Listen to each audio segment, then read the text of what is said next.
நீ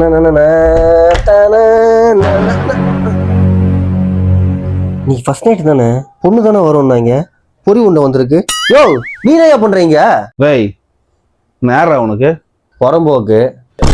டேய் நான் பப்ளிக்கா கேட்கல, உனக்கு நான் யார்? யோ அண்ணையா, கூட பிறந்த அண்ணையா, அதுக்கு என்ன இப்போ? அண்ணன் அண்ணன் தெரியுதுல, முதல்ல அண்ணன் தானே கல்யாணம் ஆகணும். தம்பி நீ கல்யாணம் பண்ண நினைக்கிற? ஏன்னா உங்க அப்பனுக்கு தான் அறிவு இல்லை, உனக்கு மட்டும் அறிவு இல்லை. ஃபர்ஸ்ட் டே வந்து கேடா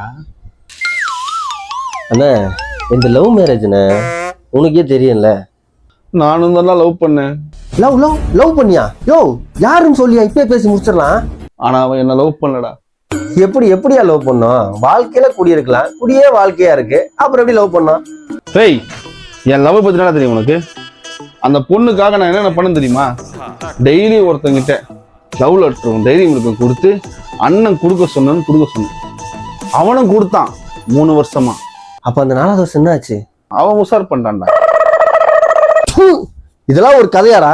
என்ன பாடுறா, நான் எந்த நிலைமையில இருக்கேன், யாருக்காக வெயிட் பண்றேன்னு தெரியுதாடா உனக்கு? வெளியே போடா ஏஞ்சி. டேய் என் ஃபீலிங்ஸ் உனக்கு மாடா புரியல.